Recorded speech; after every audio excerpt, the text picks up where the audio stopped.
Módulos para autónomos en 2026. El Gobierno podría prorrogar el sistema y los límites actuales un año más.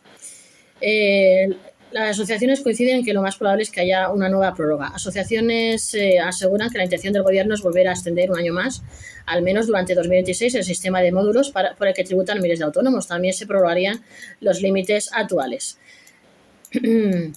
El Gobierno tendría previsto ampliar al menos un año más el sistema de módulos por el que tributan miles de autónomos y también los límites de facturación que les permitirán seguir pagando impuestos en este régimen durante 2026. Así lo confirman distintas fuentes de asociaciones representativas de los autónomos y también del sector del transporte.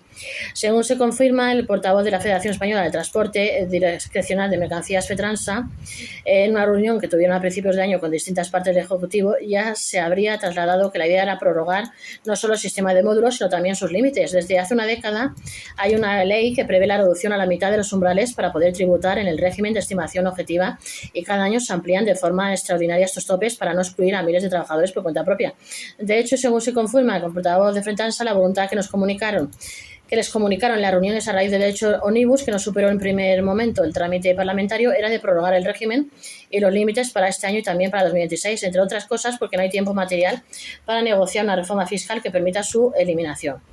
Sabiete que la mesa para la reforma fiscal, en la que se tenía que negociar una supresión paulatina del sistema de módulos y también el IVA franquiciado, lleva mucho tiempo paralizada y en 4 meses no es posible negociar una vía intermedia para que estos autónomos puedan ir pasando al sistema de estimación directa poco a poco. Los autónomos podrían seguir tributando en el sistema de módulos con los mismos límites en 2026. La mesa de negociación para la reforma fiscal considera inviable que en solo 4 meses puedan llevarse a cabo y aprobar las medidas necesarias para la eliminación del sistema de módulos. Hay que tener en cuenta que a unos días de septiembre ni siquiera tenemos un proyecto de presupuestos generales aprobado. La desaparición que se está planteando para este sistema es progresiva, aunque con la situación actual de los presupuestos generales y tan poco tiempo por delante, lo previsible es que el sistema actual se prorrogue también en 2026. En todo caso, sería ya a partir del año próximo cuando se tomaría la senda de reducir los límites y proceder a su eliminación de manera paulatina. Por el momento se desconoce aún la fecha en la que se producirá su desaparición, pero cuando empezará esta eliminación, vemos factible que el diseño del nuevo sistema de tributación derivará en un régimen especial como el que se aplica actualmente en Navarra. Esta comunidad, los autónomos tributan por el sistema estándar de estimación directa simplificada, pero se proporcionan otras compensaciones a los trabajadores por cuenta propia. A cambio, el sistema ofrece determinadas deducciones. De esta forma, se reduce el impacto generado al pasar de los módulos del sistema de tributación objetiva al sistema de estimación directa. Se pide que la eliminación de los módulos se acompañe con otras medidas fiscales. De hecho, de llevarse a cabo en los próximos años esta eliminación, debería ir acompañada de toda una reforma con medidas fiscales que apoyaran a los autónomos que estaban tributando por estimación objetiva. Una de ellas sería la implantación del régimen de franquicias, que suprimiría la obligación de declarar este impuesto y que afectaría a miles de autónomos en módulos. Otra medida fiscal que apoyaría a todos estos trabajadores por cuenta propia sería la objetivación de los gastos deducibles. Ahora mismo el problema que tienen muchos trabajadores por cuenta propia es que están sobretributando. Pagan más impuestos porque no deducen muchos de sus gastos por temor a no poder justificarlos ante Hacienda. Estas deducciones objetivas sin necesidad de más justificaciones con Hacienda no solo afectarían a la tributación. Ahora las cotizaciones de los autónomos también se calculan en función de lo que declaran en la renta, así que al pagar más impuestos también se les obliga a abonar cuotas más elevadas. Una eliminación gradual del régimen de estimación objetiva. La mesa de trabajo sobre la reforma fiscal de los autónomos contempla tanto la implantación del régimen de franquicias como la eliminación del sistema de módulos en el IRPF. Aunque se lleva años paralizada, existe consenso en que la estimación objetiva debería suprimirse tarde o temprano, pero el debate se centra en cómo hacerlo sin perjudicar a los trabajadores por cuenta propia. En las comunidades como País Vasco y Navarra ya han realizado esta transición aplicando un sistema especial de estimación directa para sectores como la agricultura o el transporte, con deducciones fijas de hasta el 40% de los ingresos. En cuanto a posiciones, UATAE y comisiones obreras defienden la supresión inmediata del régimen o, en su defecto, una reducción drástica de su ámbito de aplicación. En cambio, ATA y UTA apuestan por una eliminación gradual. ATA propone un periodo transitorio de 3 años con registro anual de ingresos y gastos a través de la EAT y con incentivos para facilitar el paso a la estimación directa antes de la fecha límite. Aclarado este tema, pasemos a otro. Vamos a asesorar sobre el impuesto de sociedades ahora mismo. Impuesto de sociedades. Vamos a la guía práctica para que las pymes reduzcan hasta un 30% su base imponible.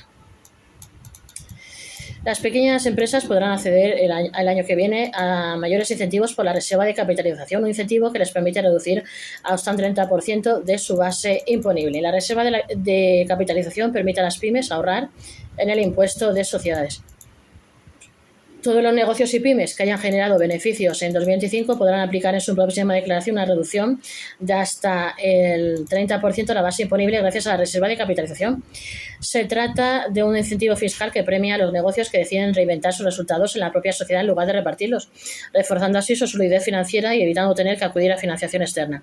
En la práctica, este mecanismo permite a las sociedades ahorrar impuestos de forma significativa siempre que cumplan ciertos requisitos, mantener los fondos propios durante al menos 3 años y en algunos casos incrementar plantilla. Sin embargo, no todas las empresas podrán beneficiarse por igual, mientras que aquellas con resultados positivos y previsión de expansión lo verán como una herramienta clave. Para microempresas con beneficios modestos puede no resultar tan rentable. Además, advierte de que conviene aplicar esta reducción con inteligencia. No todas las partidas contables cuentan para calcular el incremento de fondos propios y si se incumplen las condiciones de mantenimiento, el negocio tendrá que devolver el incentivo con interés. Por ello, conocer cómo funciona este instrumento y qué casos compensa es esencial para que las pymes la aprovechen de forma estratégica en 2026. ¿Qué es la reserva de capitalización y cómo funciona? La reserva de capitalización es un incentivo fiscal dentro del impuesto de sociedades que permite a las pymes reducir la base imponible si refuerzan su proyecto con beneficios propios. En lugar de repartirlos entre los socios, las empresas los guardan como reservas para destinarlos a la actividad, disminuyendo la necesidad de recurrir a financiación externa. Con la última reforma, las sociedades pueden aplicar una reducción del 20% sobre el incremento de sus fondos propios, el doble que hace 2 ejercicios. Por ejemplo, si en 2024 reservaron 40.000 euros y en 2025 guardan 60.000, el aumento es de 20.000 euros. Sobre esa diferencia se aplica la reducción del 20%, es decir, 4.000 euros menos en la base imponible. ¿Cómo se convierte los beneficios en la hucha del negocio? El resultado es pagar menos en el impuesto de sociedades siempre que ese dinero se mantenga en la hucha de la empresa durante al menos 3 años. Si además la plantilla crece, la reducción puede llegar hasta el 30%.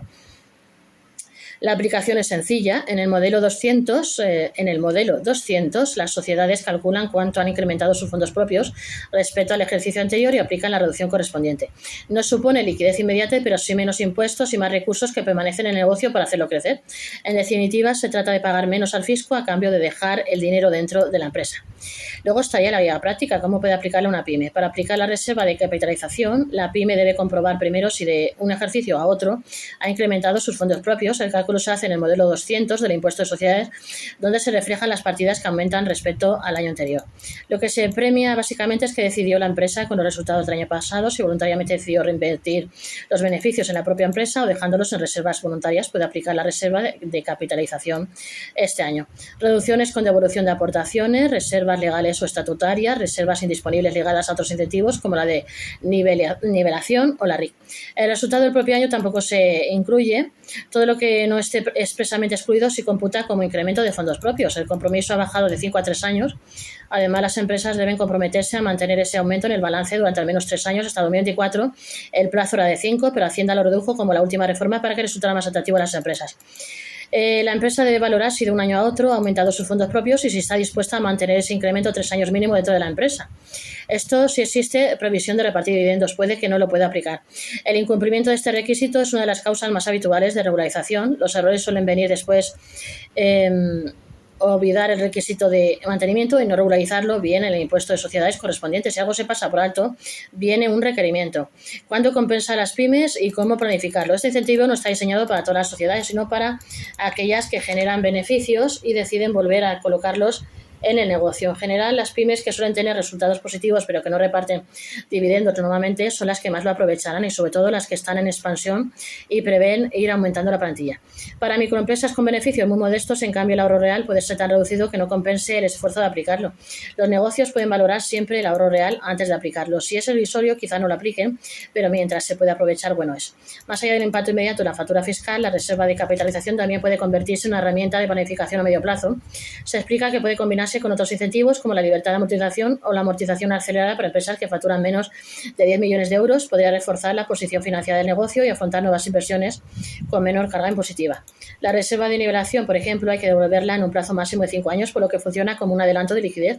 La de capitalización, en cambio, supone un ahorro definitivo. En ese sentido, es más ventajosa, aunque todas son compatibles. Se amplían plantilla los negocios, se pueden deducir hasta un 30%. La reducción puede llegar hasta el 30% cuando la pyme suma trabajadores respecto al ejercicio científico. Pero ojo, este beneficio está ligado a la condición de sostener ese crecimiento de empleo durante un periodo mínimo. La mayor incertidumbre para las empresas a la hora de maximizar la reducción viene dada por la obligación de mantener el incremento de plantilla durante un periodo mínimo. De hecho, si una sociedad se ha beneficiado de la reducción ampliada, pero después no consigue sostener ese nivel de empleo, tendrá que reintegrar el porcentaje correspondiente. El año que se produzca el incumplimiento se marca en el propio impuesto de sociedades de dicho año y se devuelve el incentivo más intereses. No hay sanción ni recargo si se hace así, por lo que es importante llevar un control. Cuanto más aumente la plantilla, mayor será la reducción. La reducción del 20% puede incrementarse cuando el negocio crea empleo. Aumento de la plantilla entre un 2% y un 5%, reducción del 23%. Aumento entre un 5% y un 10%, reducción del 26,5%. Y aumento superior al 10%, reducción del 30%.